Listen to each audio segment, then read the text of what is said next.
We are kicking things off right now with a shocking legal development in Santa Rosa. A 45-year-old man named Patrick Schieber has been sentenced to 15 years to life in prison after being convicted of killing his own father with a rock. This is a story of intense family violence and the devastating consequences of abuse, and we dive into how this tragedy unfolded. Stop using your finger for notes, sketches, and edits. This Jam Jake stylus pen gives your iPad a smoother, more precise writing feel with palm rejection so your hand can rest naturally on the screen. It charges fast, works for hours, and comes with replacement tips. Perfect for school, work, or creative projects. Check the link in the comments to grab it on Amazon. Next up, we look at the future of agriculture in Florida.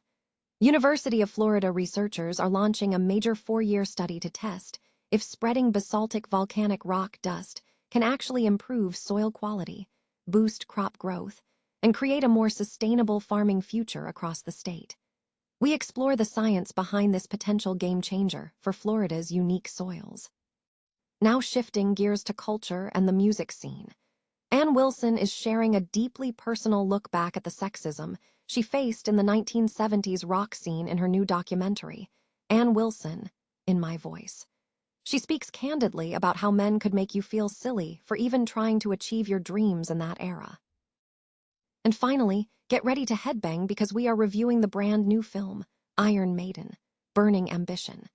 This comprehensive documentary charts the iconic rise of Iron Maiden, from their early days with Paul Di'Anno to their legendary status, featuring incredible footage and stars like Lars Ulrich and Gene Simmons. Don't miss this headbang-worthy rock document. Stay with us. A Santa Rosa man has been sentenced to 15 years to life in prison for the murder of his father.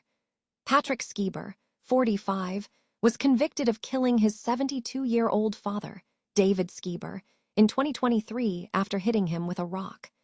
Schieber pleaded no contest to a murder charge on February 11.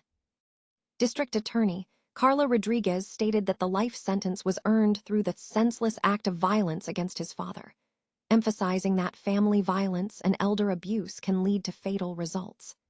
Testimony during a preliminary hearing revealed that Schieber killed his father in response to years of abuse, with prosecutors presenting video evidence where Schieber told a police detective, "My father was abusive, and I stopped him, finally."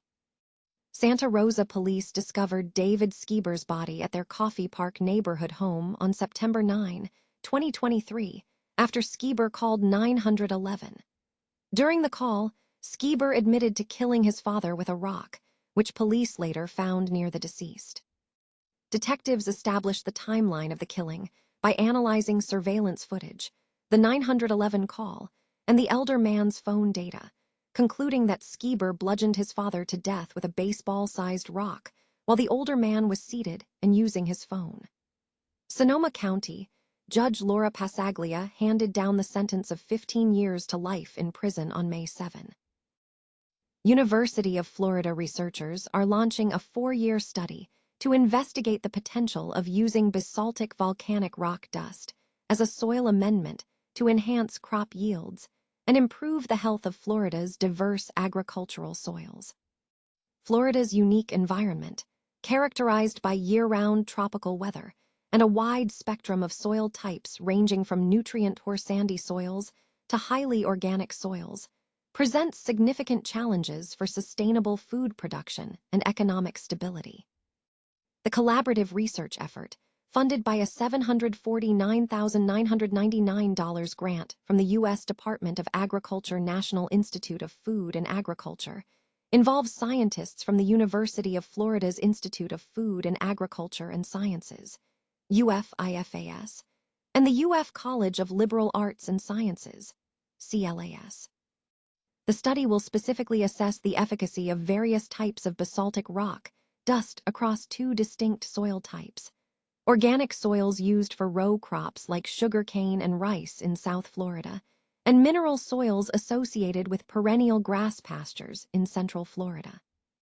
Jehangir Badha, an associate professor of soil, water, and ecosystem sciences at UF-IFAS, stated that the research aims to identify the optimal blend of volcanic rock, considering different types, rates, and particle sizes, to create a cost-effective and eco-friendly solution.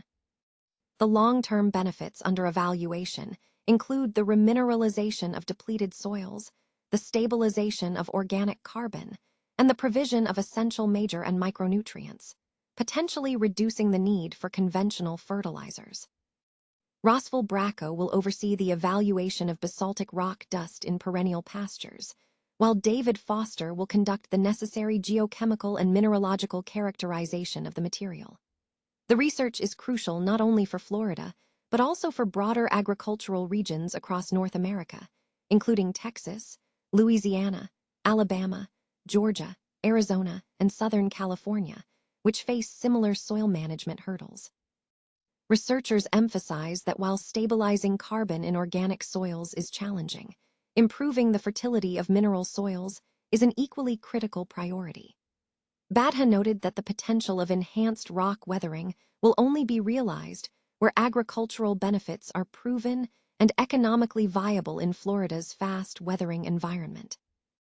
Although basaltic rock dust is not yet widely available in Florida, it is accessible through national suppliers, retailers, and specialized distributors, making it practical for use in gardens, landscapes, and research.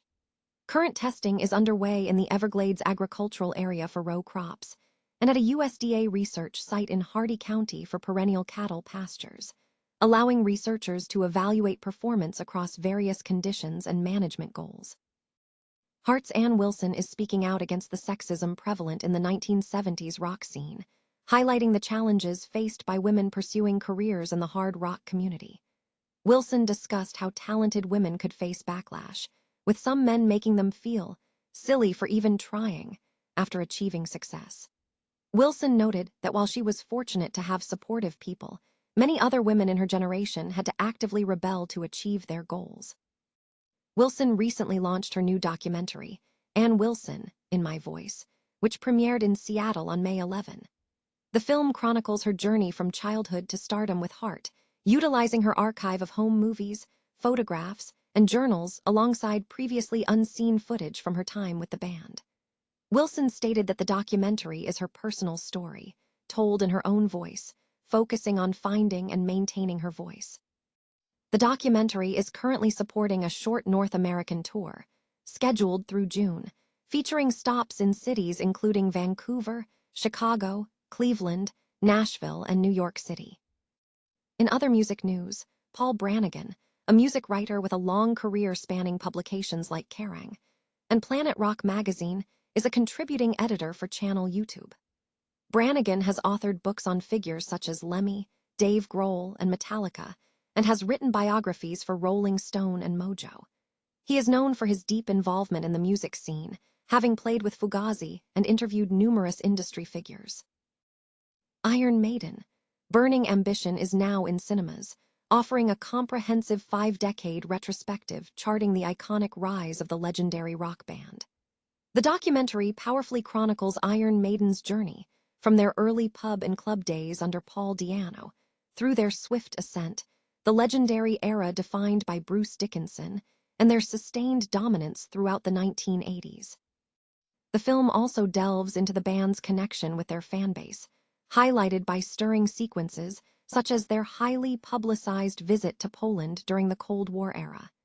It does not shy away from the band's later years, exploring the period with Blaze Bayley and the subsequent shifts in momentum.